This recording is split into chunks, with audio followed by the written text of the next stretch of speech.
India has become the fifth worst coronavirus hit country in the world as it surpassed Spain on Saturday, reporting a grand total of around 2.44 lakh cases.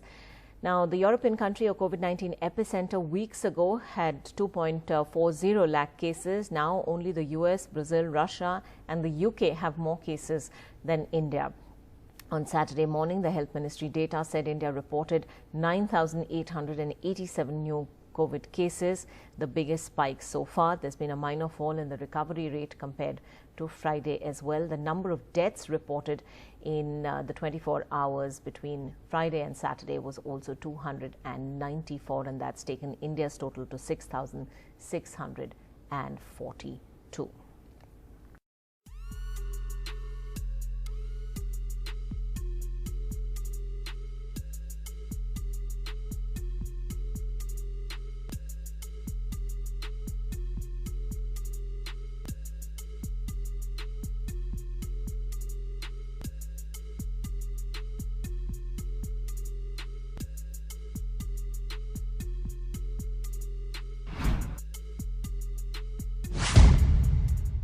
India has become the fifth worst coronavirus hit country in the world as it surpassed Spain on Saturday, reporting a grand total of around 2.44 lakh cases.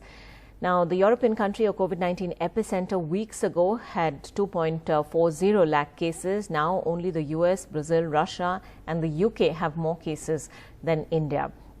On Saturday morning, the Health Ministry data said India reported 9,887 new COVID cases, the biggest spike so far. There's been a minor fall in the recovery rate compared to Friday as well. The number of deaths reported in the 24 hours between Friday and Saturday was also 294, and that's taken India's total to 6,642. Countries तो मेरा ये मानना है कि cases तो हमारे बढ़ेंगे क्योंकि हमारी पॉपुलेशन इतनी ज्यादा है। कई यूरोप के देशेस को मिला के हमारी पॉपुलेशन बनती है, तो हम उनके साथ कंपेयर नहीं कर सकते क्योंकि हमारी पॉपुलेशन उनके हिसाब से तो बहुत ज़्यादा है। अगर हम उस हिसाब से देखें तो हमारे केसेस जो हैं बढ़ेंगे, लेकिन इन परसेंटेज ऑफ पॉपुलेशन के हिसाब से देखें तो वो अभी भी कम है। हॉटस्पॉट्स की जैसे हम बात कर रहे हैं, चाहे दिल्ली हो, चाहे बॉम्बे हो या और जगह हो, उसमें हम कह सकते हैं कि चांसेस हैं कि लोकल ट्रांसमिशन हो रहा है क्योंकि केसेस वहाँ पे ज़्यादा आ रहे हैं।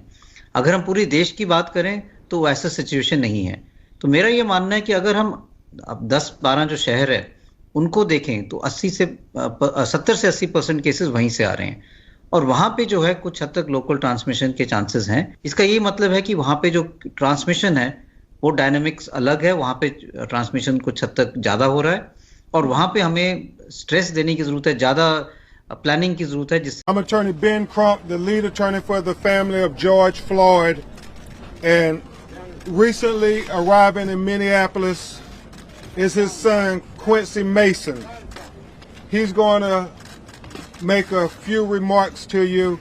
Understand this is a young man who is brokenhearted, and this is very emotional for him. Now, we come here today to this spot to remember George Floyd, who was tortured to death. And so we thank the Minnesota governor for bringing human rights charges against the Minneapolis Police Department, because we absolutely believe that he was tortured in the last 8 minutes and 46 seconds of his life. Witness Donna Williams yesterday, who was the person in the video saying you all are going to kill him, likened it to suffocation, like a fish out of water, gasping for air. The independent autopsy performed by the family concluded that George Floyd was starving for air. He needed a breath. And the ambulance that came here to pick him up from this very spot was the hearse for George Floyd. And so we are demanding justice based on the autopsy findings, but more importantly, what the entire world has seen now with their eyes that they cannot unsee. The autopsy, the medical reasons cause of death was mechanical asphyxiation based on the knee to his neck and the 2 knees to his back that was compressing his lungs, not allowing them to circulate air and blood to his brain. He died because he was starving for air. He needed a breath. And so we are demanding justice. We expect all of the police officers to be arrested before we have the memorial here in Minneapolis, Minnesota tomorrow.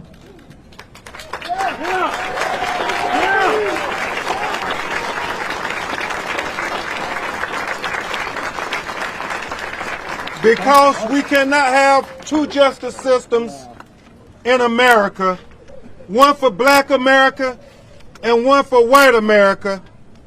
We must have equal justice for the United States of America.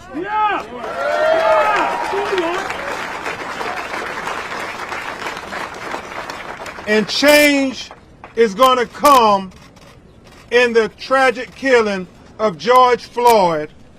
And I proclaim, with his son as my witness, that change starts today. Yeah.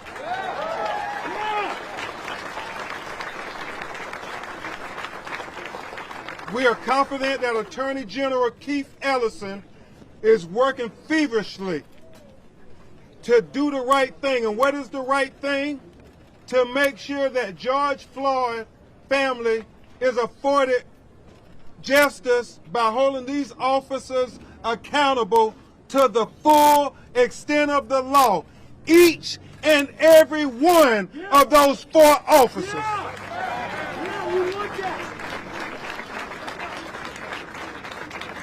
Attorney General Ellison has a track record and championed civil rights for those who are marginalized, for people like George Floyd, because Black Lives Matter and George Floyd life mattered too.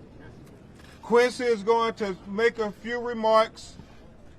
I'll try to take a few questions, and then we're going to let him go receive the rest of his family at the airport, and then we will keep you updated.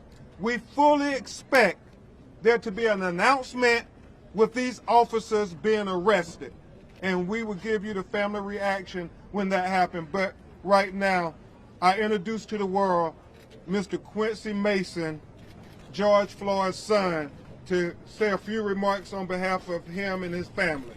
Talk as loud as you can. Very reunited with my family, trying to get justice for my father. And no man or woman should be without their fathers. And we want justice for what's going on right now. I appreciate everyone showing him some support and love. I thank y'all for that. Quincy, we've seen a lot of. What has the last it's so emotional. Yeah. Quincy, we've seen so many protests around the world, including Australia, about what's happened to your father. A lot of people there are protesting about what's happened to Indigenous people of colour in custody in Australia. Do you have any message to them about what has happened? I just want to thank them for supporting my family and receive justice. Quincy, how important is change? This is a pivotal moment in our country because of what happened to your father. How important is change? What do you want to see happen? We need change. This can't happen to anybody else. Quincy, did you learn about the death of your father on TV like everybody else? Is that the first time you... His family notified him. We love you, Quincy. We love you, man. Thank you all. We love you, Quincy. Thank you very much.